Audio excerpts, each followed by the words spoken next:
When we hear the word alchemy, most of us instantly envision a mysterious tale. A lone man cloistered in a dark chamber, hunched over steaming flasks and ancient manuscripts, desperately trying to transmute lead into gold. The room flickers with candlelight, strange symbols etched on the floor, and a haze of aromatic smoke. To the modern mind, alchemy often seems like a relic of the mystical past, a collection of naive experiments from a time before science. But that view only scratches the surface. Because if we truly dive into the history of alchemy, into the philosophy woven through its symbols and ancient texts, we realize that alchemy was never merely about the transformation of metals.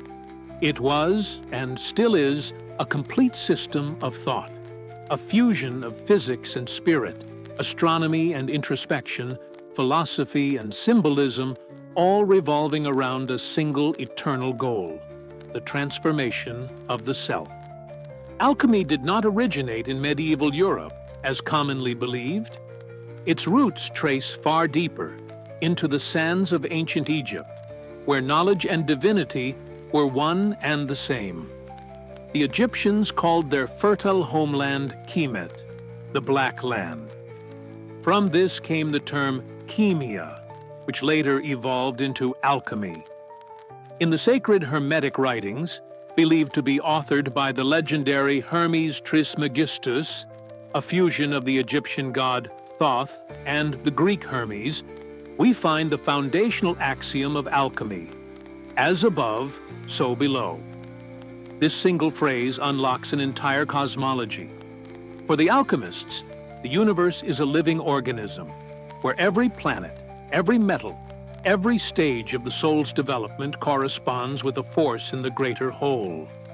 Science was not divorced from spirit. Chemical reactions were not isolated from spiritual awakenings. And metals, in their view, were not lifeless elements, but beings on a path of evolution. When we study alchemical texts and symbols, we may at first be overwhelmed by their strangeness. But these images form a language, one meant not for the literal mind, but for the intuitive soul. The Ouroboros, the serpent devouring its own tail, is not merely a sketch. It represents eternal return, the cycle of death and rebirth, the infinite dance of destruction and creation. The Azoth circle, with its surrounding celestial bodies, the Sun, Moon, Venus, Mars, is not a random diagram, but a complete map of transformation, from base matter to spiritual illumination. Each color, black, white, yellow, red, each animal, raven, swan, lion, phoenix, carries a deeply personal, symbolic weight. The alchemist does not only analyze the outer world, they read themselves in every reaction. Each chemical change, every shift in the alembic, mirrors a corresponding shift in consciousness. In the alchemical tradition, the journey of transformation is divided into 4 primary stages: nigredo, albedo, citrinitas, and rubedo. Nigredo, blackening, is the breakdown, the dissolution of ego, the death of what was. Albedo, whitening, is purification, the clearing of the inner mirror. Citrinitas, yellowing, is illumination, the dawning of inner light and higher wisdom. And finally, rubedo, reddening, is integration, the sacred union of spirit and matter, the completion of the great work. This final state is not about possessing physical gold, but becoming golden in soul. The entire process is less about manipulation of substances than it is about inner metamorphosis.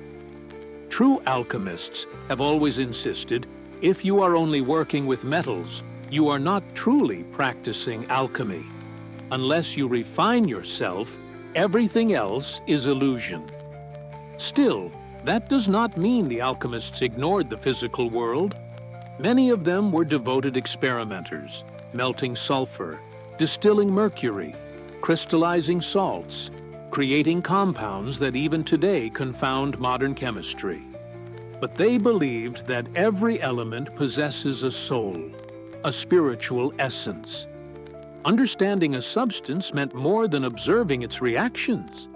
It required knowing its symbolic nature, its astrological influence, its sacred role within the cosmic harmony. Metals were classified into 7 primary forms, each tied to a celestial body. Gold with the sun, silver with the moon, iron with Mars, copper with Venus, mercury with Mercury, lead with Saturn, and tin with Jupiter. To the alchemist, each metal represented a stage in the soul's evolution. Lead, heavy, dark, crude, was the beginning. Gold, radiant, incorruptible, was the end. Thus, the goal was never simply to produce gold. Gold was a symbol. The legendary philosopher's stone was not an object to be found in the laboratory, but a state of being, one in which intellect, soul, and matter were perfectly unified. True alchemists taught that without personal purification, no stone could be discovered. Mind, will, and virtue were the essential ingredients, not fire, not chemicals, not ambition. What's even more fascinating is that alchemy is not confined to the West. In ancient China, Taoist practitioners engaged in their own form of inner and outer alchemy, searching for the elixir of immortality. In India, the Rasayana tradition pursued the transformation of the vital essence. Across all ancient cultures, humanity shared a dream: to rise above death, to surpass the body's limits, to reach a form of life that was luminous, sacred, and eternal. Today, in an age where we can split atoms and synthesize gold through nuclear reactions, many dismiss alchemy as obsolete. But perhaps what the alchemists offered was never really about physical matter. It was about an attitude, a reverence toward life, a sacred approach to knowledge, a willingness to see the world as alive. If we begin to see with alchemical eyes, every action, every word, every thought becomes a crucible of transformation. So let us not discard alchemy as mere superstition. Let us see it as an ancient mirror reflecting humanity's timeless longing to understand, to evolve, and to unite with the cosmos. In the end, alchemy is the journey from darkness to light, from chaos to harmony, from lead to gold, and from the fractured self to the refined soul.